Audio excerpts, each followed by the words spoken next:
nous rejetons tout ce qui ne plaît pas à Dieu. Je vais te dire une chose. Un enfant de Dieu ne pratique plus le péché. Il dit nous rejetons tout ce qui donne la honte à notre Dieu. Toute action qui donne la honte à notre, même pas d'abord à notre Dieu, à nous et à notre Dieu. Il dit nous rejetons. Nous nous séparons de toute impudicité. Nous nous séparons de tout ce qui est mauvais, de toute fausse adoration, de toute calomnie, de toute idolâtrie. Et dit nous rejetons ces choses-là. Parce que ces choses-là donnent comment? La honte à Dieu. Et qu'est-ce que nous faisons? Nous apportons l'évangile au-delà de toutes choses. Bien-aimé, lorsque tu as commis quelque chose, ne fuis pas Dieu. Viens dans sa présence. Dis Seigneur, je me repens.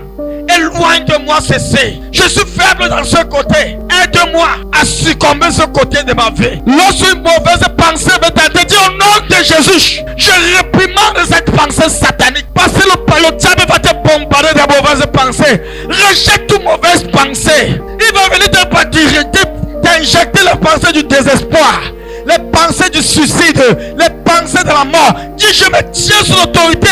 J'ai dit au nom de Jésus, toute pensée fléchit les genoux et tu déclares cela.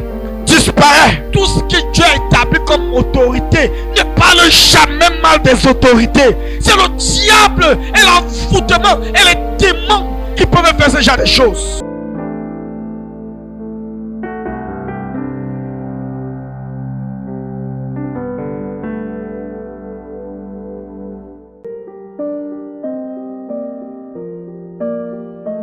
Saint-Esprit, nous te bénissons, nous te rendons gloire et honneur.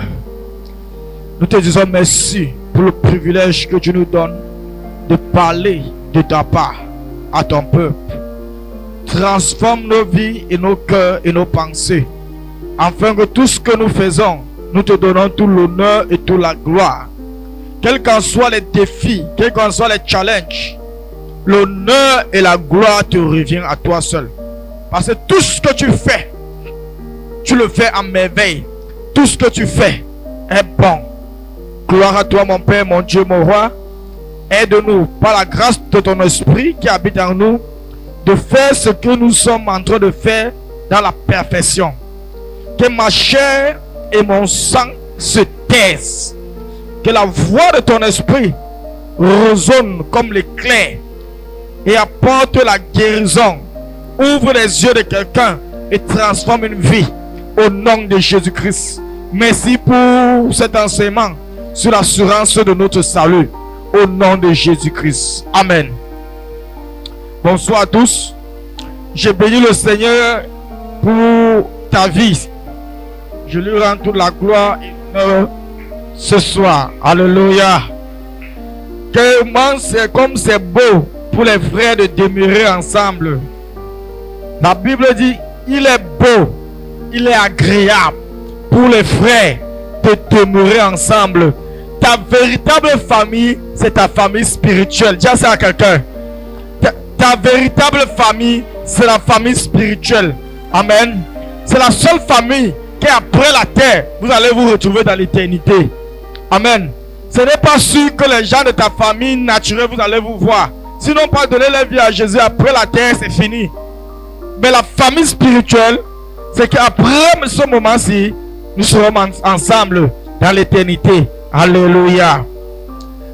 Ok, nous allons continuer notre enseignement sur l'assurance du salut. La dernière fois, nous avons parlé sur la pensée de la religion concernant le salut. Nous sommes étendus dans ça.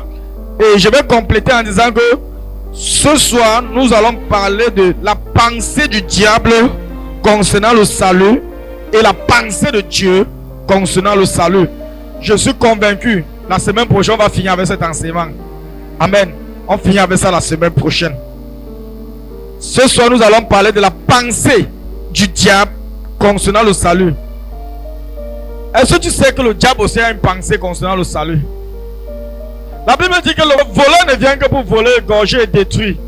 Mais Yoshua Yamashia, lui, il est venu pour que les brebis aient la vie et la vie à l'abondance. Ouvrons nos Bibles dans 2 Corinthiens 4, verset 1. Mais avant ça, ouvrons d'abord le livre de Jean chapitre 10, le verset 10. Jean chapitre 10, le verset 10. Jean chapitre 10, verset 10, je le lis au nom de Jésus. Amen. Le voleur ne vient que pour dérober, égorger et détruire. Moi, je suis venu afin que les brebis aient la vie et qu'elles soient dans l'abondance. Amen. Amen. La Bible dit, le diable, les démons et tout ce qui va avec, ils viennent pour tout simplement faire comment? Détruire ta vie. Est-ce que Dieu a créé l'homme pour le détruire encore lui-même? Mais la Bible dit que le fils de la perdition, celui qui est amené pour l'enfer, pour l'éternité en enfer, son but majeur c'est de venir pour enlever la grâce de Dieu dans ta vie, pour sucer l'onction de Dieu dans ta vie. C'est pourquoi tu vas voir dans les ministères, il y a les Jezabel, il y a les personnes qui sont là pour mettre le ministère à terre. Il y a tu viens dans le ministère, tu vas trouver que non. Il y a même les disciples là-bas qui servent le pasteur. Un seul but pour le faire comment? Pour le renverser. Dès qu'ils voient que non, ils viennent dans le règne spirituel, ils ne te peuvent pas. Ils viennent maintenant, ils utilisent les armes naturelles. Ils utilisent la séduction du monde pour pouvoir faire comment? Te détruire. Mais au nom de Jésus, ils ne nous détruiront jamais. Nous sommes plus que vainqueurs. Tu viens dans le règne de l'esprit. Nous sommes là, on t'attend. Tu viens dans le règne naturel. Nous sommes là. Remplis des armes de Dieu. Rien ne va nous ébranler. Alléluia. La pensée du diable concernant le salut. J'ai une bonne nouvelle pour toi. Le diable ne lit jamais tes pensées. Ça, c'est la première bonne nouvelle que j'ai pour toi. Le diable ne lit jamais la pensée de l'homme. Il n'a pas la capacité. Il n'a pas la capacité de lire les pensées de l'homme. La seule personne qui lit les pensées de l'homme, c'est Dieu le Père, Dieu le Fils et Dieu le Saint-Esprit. Le diable ne peut pas lire ta pensée. Non, ne dis pas que le diable a lu maintenant mes pensées. Non! Ce sont les actions que tu poses qui peuvent l'amener à interpréter ce que toi tu penses. Peut-être tu as faim. La manière que tu te comportes, c'est ça qui amène le diable à dire que oui, certainement depuis le matin, il n'a pas mangé. Et dès que tu vois la nourriture, tu te métamorphoses. Ah, la nourriture c'est son point faible. Ne te dérange pas. Il va te donner la nourriture jusqu'à ce que tu vas là en enfer avec. Dès qu'il te voit concernant l'argent, il voit comment il te donne 1000 francs. Tu lapides 1000 francs sans penser de la part de Dieu. Hein? Il dit, ah bon? Il te donne 2000. Tu lapides les 2000 sans pouvoir retirer la part de Dieu. Il dit, oh, wow. Il dit, ok, c'est la jungle là qui va te détruire. Je te rappelle qu'il est le Dieu Maman. Il va te donner l'argent. C'est pourquoi tu ne dois pas te comporter comme un sauvage en tant qu'enfant de Dieu. Tu as l'argent, tu restes zen. Tu n'as pas l'argent, tu ne changes pas. Dieu est toujours glorifié. Tu continues à prêcher l'évangile. Tu continues à être fidèle au culte. Tu continues à louer le Seigneur avec honneur, fidélité et louange. Alléluia. C'est ça qui te rend plus que vainqueur. C'est ça qui fait que l'ennemi n'a pas accès à ta vie. Parce que lorsqu'il vient pour te presser avec l'argent, il voit comment tu enlèves la dîme, tu enlèves l'offrande, tu enlèves même l'aumône. Il dit waouh. Parce que lorsque tu enlèves la dîme, lorsque tu enlèves l'offrande, dans ce que Dieu te donne, tu es en train de t'établir devant toi les barrières de sécurité dans le domaine de tes finances. Il ne pourrait pas, même si tu te donne le milliard, il sait une chose. Il veut te voir ne pas planter la semence. Mais parce que tu es une personne sage et que tu sais un véritable Dieu et que tu as une bonne relation avec Dieu, tu vas toujours planter la semence. Tu vas toujours retirer la semence. Tu vas toujours vouloir planter. Tu vas toujours vouloir donner. Même là où il ne faut pas donner, tu vas te retrouver en train de donner. C'est pour ça, celui qui est un donateur n'est jamais pauvre. Amen. Le diable ne lit pas la pensée de l'homme. Il n'a pas cette capacité. 2 Corinthiens chapitre 4, le verset 1 à 4. Il y a deux vérités justes concernant la pensée du diable. Concernant la pensée du diable sur le salut. 2 vérités. 2 Corinthiens chapitre 4 verset 1 à 4. Je le lis au nom de Jésus. C'est pourquoi, ayant ce ministère, selon la miséricorde qui nous a été faite, nous ne perdons pas courage. Verset 2. Nous rejetons les choses honteuses qui se font en secret. Nous n'avons point une conduite astucieuse et nous n'altérons point la parole de Dieu. Point, mais d'abord point. Et nous rejetons toute conduite comment? Honteuse. Honteuse. Nous rejetons tout ce qui ne plaît pas à Dieu. Lorsque nous avons commis quelque chose, je vais te dire une chose, un enfant de Dieu ne pratique plus le péché. Le péché maintenant. Oh, je ne vais pas vous parler sur la justice de Dieu. Amen. Je ne vais pas vous parler sur la justice de Dieu. Il dit nous rejetons tout ce qui nous rend, qui donne la honte à notre Dieu. Toute action qui donne la honte à notre, même pas d'abord à notre Dieu, à nous et à notre Dieu. Il dit nous rejetons. Nous nous séparons de toute impudicité. Nous nous séparons de tout ce qui est mauvais, de toute fausse adoration, de toute calomnie, de toute idolâtrie. Et nous rejetons ces choses-là. Parce que ces choses-là donnent comment? La honte à Dieu. Et qu'est-ce que nous faisons? Nous apportons l'évangile au-delà de toutes choses. Alléluia. Amen. Bien-aimé, lorsque tu as commis quelque chose, ne fuis pas Dieu. Viens dans sa présence. Dis Seigneur, je me repens. Éloigne de moi ceci. Je suis faible dans ce côté. Aide-moi à succomber ce côté de ma vie. Alléluia. Amen. Ne fuis pas Dieu. Rejette. Lorsqu'une mauvaise pensée veut t'atteindre, dis au nom de Jésus, je réprimande cette pensée satanique. Parce que le diable va te bombarder de mauvaises pensées. Rejette toute mauvaise pensée. Il va venir t'injecter les pensées du désespoir, les pensées du suicide, les pensées de la mort. Dis, je me tiens sur l'autorité. J'ai dit, au nom de Jésus, toute pensée fléchit les genoux. Et tu déclares cela, disparaît. Tout ce qui n'honore pas Dieu, tu dois faire séparation avec cela. Alléluia. Nous n'avons point une conduite astucieuse et nous n'altérons point la parole de Dieu.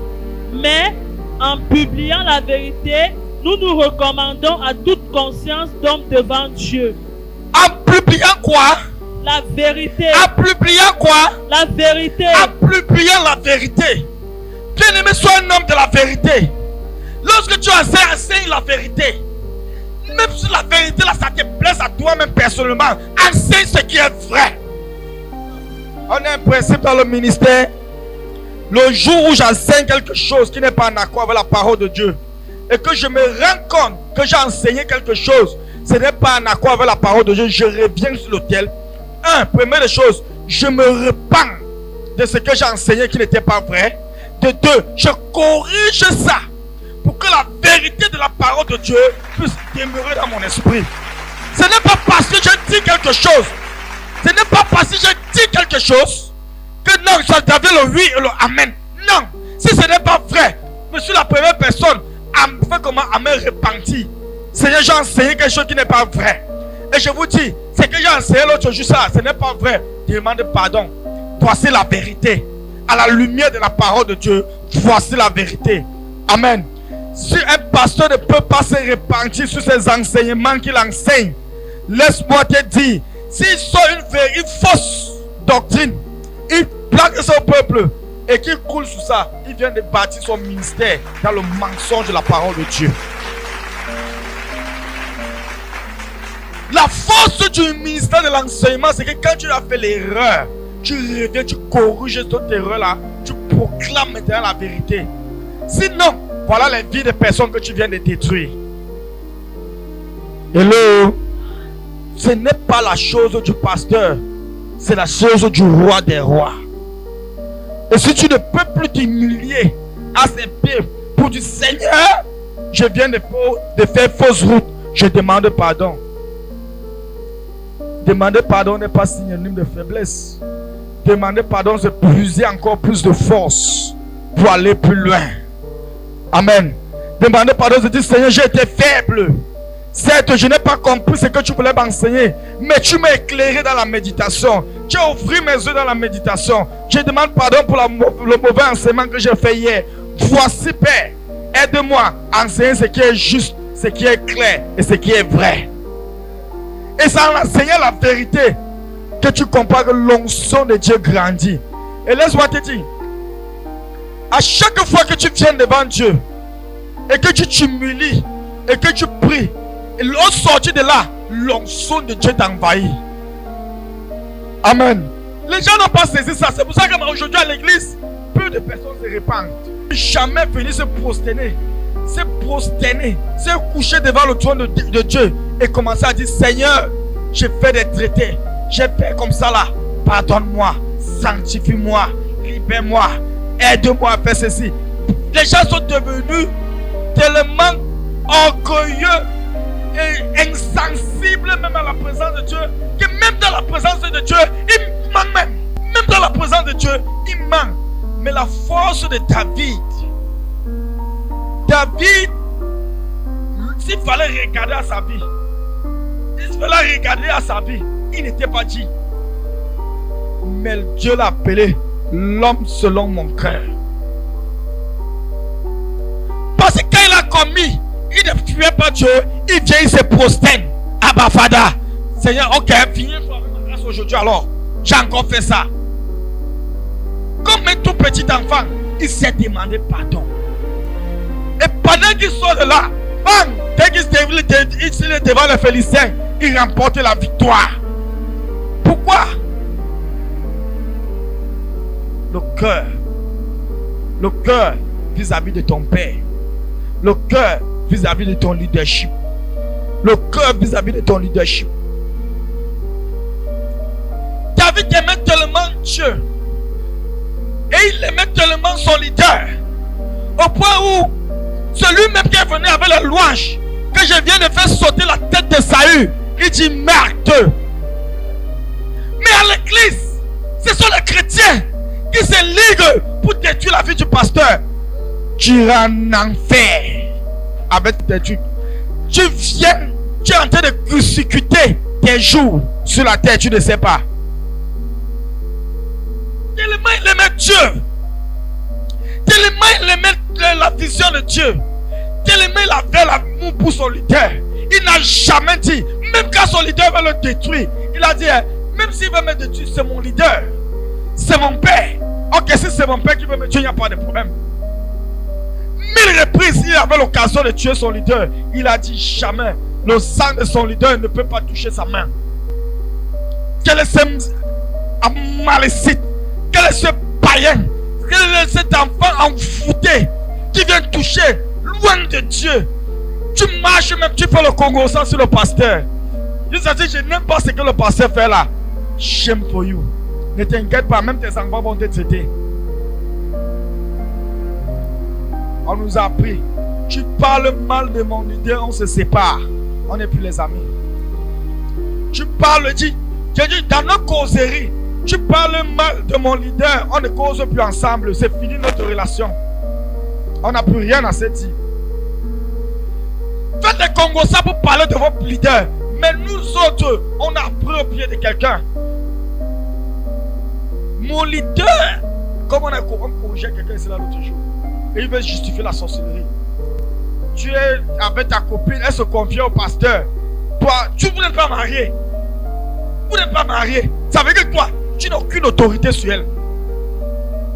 La seule personne qui a l'autorité, c'est le pasteur. Mais, elle se confie au pasteur. Tu dis que le pasteur est au courant. Tu quittes l'église. Je te dis, bon, me débarrasser à Baye. Mais tu veux commencer le ministère. Ça ne va jamais voir le jour. On apprend pas les choses.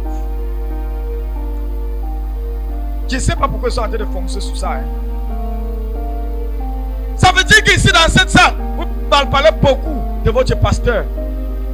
Parce qu'il est petit de corps. Vous faites les réunions. Non. Il fallait me programmer d'abord avant que non. J'assiste à ce programme-là. Et ouais. par l'église du Seigneur, Nouveau Testament. Tu parles comme ça, mon leader, tu ne vas même plus venir à l'église là. L'église n'est pas le nombre de personnes. C'est là où les chrétiens ne comprennent pas. C'est là où les pasteurs ne comprennent pas. L'église, c'est la qualité de personnes dont tu es en train de former. J'ai dit que Jésus avait 12 personnes. Et même dans les 12, il y avait un Judas.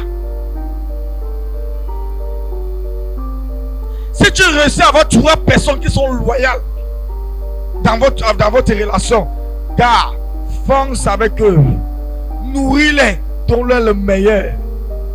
Mais sache que parmi les 3 là, il y a un Judas dedans. Il y a toujours Judas quelque part. Il y a toujours Judas quelque part. Tu es avec moi, je ne serai jamais Judas. Je ne vais jamais trahir le leadership. Je ne vais jamais trahir la vision. Je serai loyal à la vision céleste. Au nom de Jésus, la vision va donner le sens. Et je vais servir la vision. Je crois à la vision. Et je vais accomplir la vision. Au nom de Jésus. Actuellement, l'église est fait fort. On a vécu une histoire triste dans notre ministère qui n'est pas bon à dire. Tu prends un enfant, tu nourris, tu enseignes, tu lui donnes les opportunités d'enseigner. C'est l'enfant qui prend ton nom, amène ça au carrefour et dilapide ton nom. God! Mais l'enfant veut commencer le ministère. Si vous pouvez comprendre les abominations qui sont sorties dans la bouche de cet enfant, tu te poses que celui-ci a été un fils un jour. Est-ce que c'est moi qui a communiqué la grâce? Si oui, une seule chose, le jugement de Dieu sera sur ta vie. Vous voyez, il y a beaucoup de pasteurs ordonnés avec le col blanc. Demande-lui, tu formes combien de personnes? Il n'y a personne. Il a toujours commencé, ça s'est arrêté. Il a toujours commencé, ça s'est arrêté. Tout le restant de sa vie, il n'a personne. Pourquoi?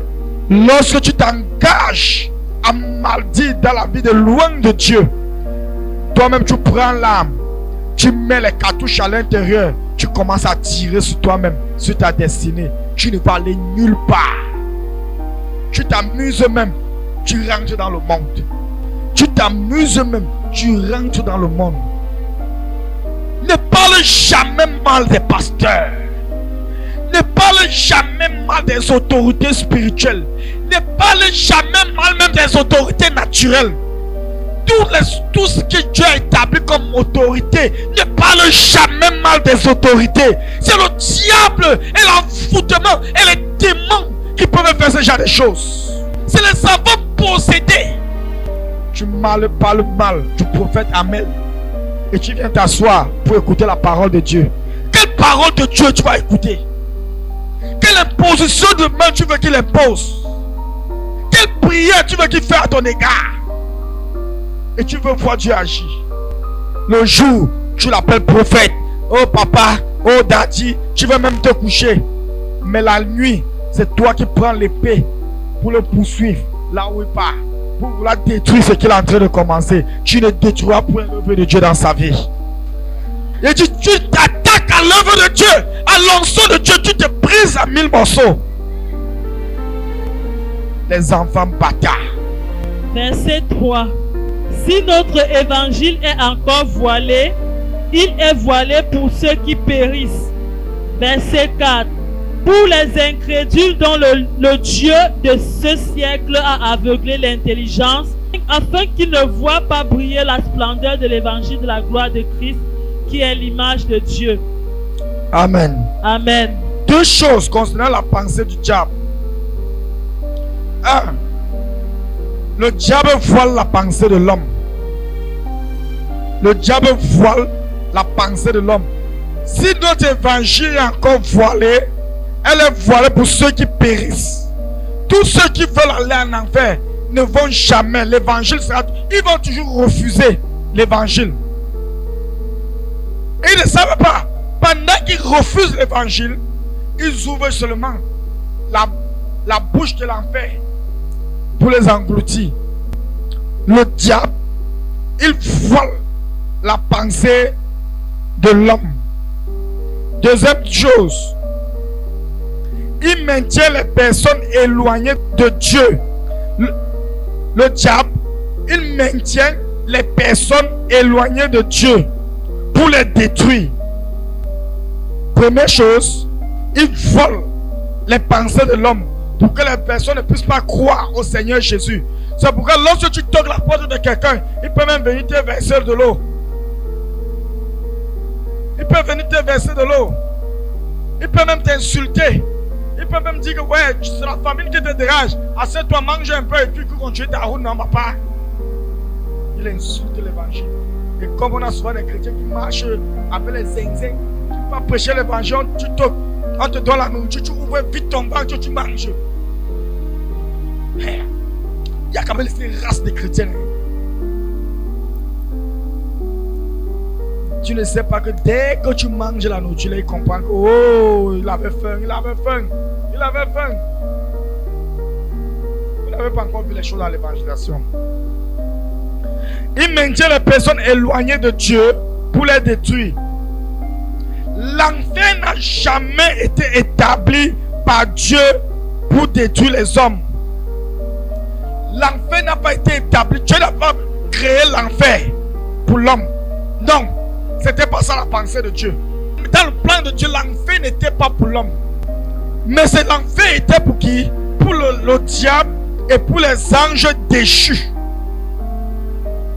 Ce n'est jamais le désir de Dieu de voir les humains aller en enfer. Ce n'est jamais le désir de Dieu. C'est pourquoi il ne fait que crier.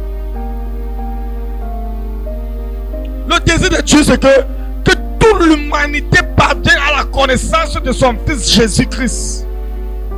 Que toute l'humanité parvienne à connaître Christ et accepter Jésus comme Seigneur et Sauveur.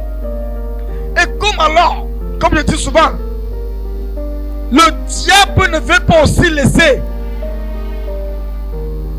Il entre en guerre avec les chrétiens, avec les hommes. Tu viens prêcher l'évangile, tu vois comment quelqu'un est dans les problèmes, il souffre, tu l'apportes l'évangile, mais il refuse quand même. Si la personne qui a trop fait, c'est comme si tu l'as trouvé malade, parce qu'il veut guérir, tu dis ok, prie pour moi. Dès qu'il reçoit la guérison, il dit que je ne veux plus que tu viennes chez moi. Et il se tourne direction Bafoussam, Bayangam, Balengou. Il prend un peu dans la petite maison. Grand-père, ça faisait longtemps que je ne suis pas venu te donner l'huile. Prends un peu, prends un peu. Voilà, ça a été salué aujourd'hui. Je verse un peu le sel. Je prends l'arbre de paix. Et il rentre. Il croit qu'il a trop fait. Il vient encore de multiplier encore la souffrance dans sa vie. Et pourtant, lorsque nous servons notre Dieu vivant, on n'a pas besoin de prendre la voiture. On n'a pas besoin de voyager. On a juste besoin de dire Koraba Sakarababa. Manderebo Sukarababa. Mandeko Sukaraba. On obtient la guérison. Hey. Même si on va à l'hôpital, on prend le médicament, on sanctifie ça par la parole de Dieu. Parce que notre Dieu est un Dieu qui guérit par tous les moyens. On parle aussi le médicament, on appelle la guérison, nous sommes guéris. Mandaka Santa. Hey! On n'a pas besoin, même si on n'a pas l'argent dans notre poche, Dieu va gérer, il va pouvoir avant que le besoin ne naisse. C'est cette vérité que le monde ne veut pas connaître. Parce que ils ont été envoûtés. Nous servirons le Seigneur.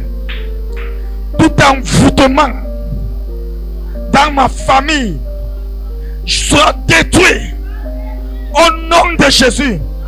Je déclare ma famille, quel que soit le lieu où vous êtes, paternel et maternel, Vous allez recevoir l'évangile. Vous allez recevoir Jésus-Christ. Vous serez délivrés de la captivité, de l'enfer, des malédictions, des jours des crânes. Vous serez délivrés des hôtels sataniques. Au nom de Jésus, ma famille, vous allez servir Jésus. Vous allez servir Jésus. Mes oncles, mes tantes, mes grands-parents, mes cousins, mes cousines, tout mon sang, vous allez servir Jésus. Au nom de Jésus, de près ou de loin, vous allez recevoir l'évangile. Au nom de Jésus. Alléluia. Si on a payé le prix, ce n'est pas seulement pour nous. C'est pour ceux-là qui ne le connaissent pas. Si on ne peut pas partir, nos prières vont partir. Le Seigneur va envoyer les personnes. Amen. Voilà les deux pensées concernant le diable. Voilà les deux pensées concernant le diable. La première chose, il voile l'évangile. Il ne veut pas que les personnes puissent connaître le Seigneur Jésus. La deuxième des choses, il les éloigne de l'amour de Dieu, des choses de Dieu, pour pouvoir les détruire. Amen. Maintenant, nous allons voir la pensée de Dieu concernant le salut. Qu'est-ce que Dieu lui-même pense concernant le salut? Et on va continuer, c'est sur ça qu'on va clôturer la semaine prochaine. Amen. La pensée de Dieu concernant le salut. Dieu désire que chaque homme soit sauvé. C'est la première des choses. Dieu désire que chaque homme soit sauvé. 1 Timothée 2, verset 3 à 4.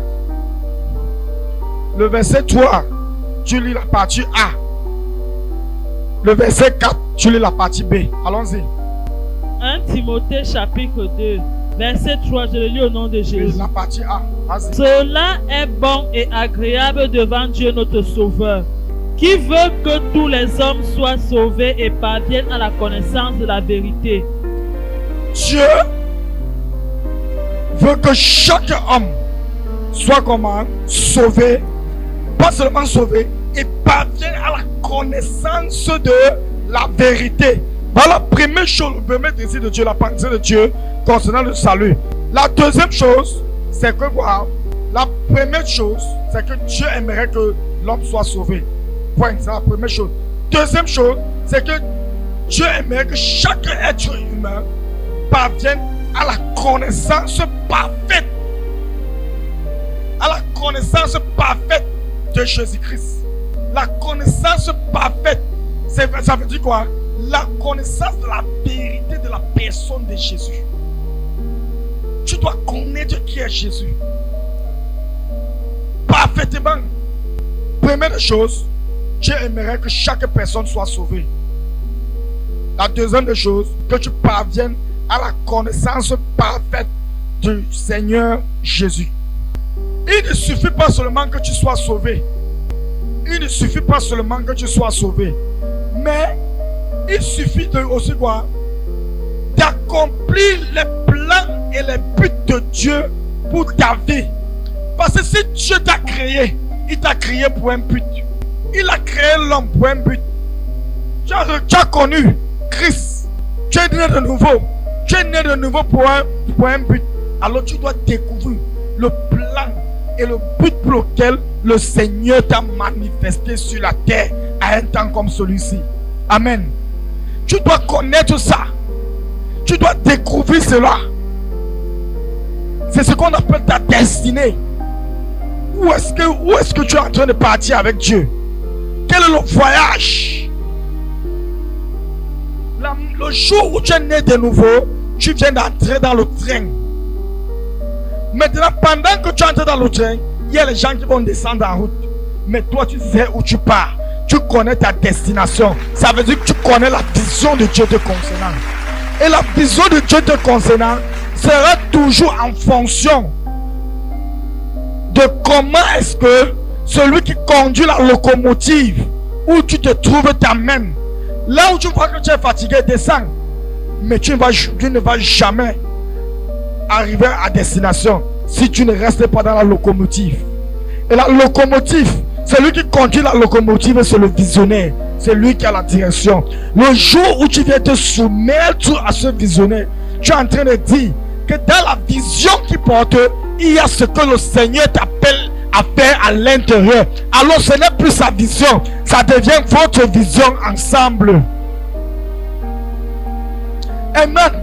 La vision de ce ministère, aussi longtemps que tu es soumis à ce leadership, ce n'est pas sa vision, c'est votre vision. C'est pourquoi tu te tiens. Notre vision, c'est voilà ça. Et tu suis cette vision. Ça fait que lorsque les ennemis de la vision arrivent, tu peux les détecter facilement. Amen. Je pense que je vais m'arrêter là pour ce soir. J'avais moi, Seigneur Jésus, aide-moi à suivre la vision céleste. Si je suis soumis à un leadership et que tu as confié une vision, alors Père, le cri de mon cœur, que je vais être loyal. Je vais être loyal à la vision céleste. Je vais donner mon temps. Je vais donner mon argent. Je vais donner mon esprit, mon âme et mon corps pour l'accomplissement de la vision céleste. Au nom de Jésus-Christ. Et loin de nous tous les ennemis de la vision. Expose-les. Expose-les. Au nom de Jésus. Seigneur Jésus, fais-moi un avec la vision. Fais-moi un avec le visionnaire. Car tu déclares dans ta parole, c'est lorsque le monde verra comment nous sommes unis, alors ils vont témoigner que nous sommes disciples du Seigneur. Aide-moi, Père, à marcher dans l'unité d'esprit avec le leadership. Au nom de Jésus, que ma chair accepte la correction, que ma chair accepte la soumission, que ma chair accepte la correction, Seigneur. Au nom de Jésus, je vais faire ta volonté.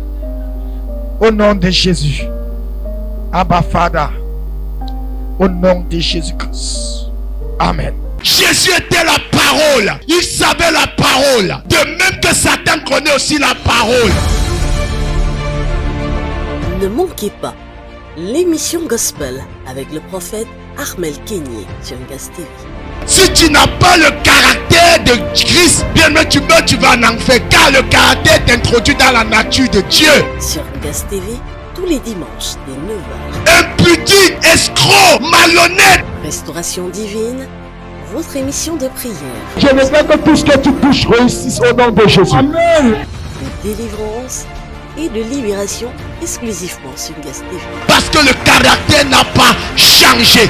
Rejoignez-nous pour une expérience spirituelle enrichissante. Je dis au nom de l'Éternel des armées. Avec des témoignages, des chants. Quand tu viens au Seigneur Jésus, laisse que la parole de Dieu transforme ta vie. Et des enseignements inspirants. Quelle est l'onction de Dieu qui te pousse à mépriser les gens? Partagez avec vos proches et rejoignez le ministère du Salut.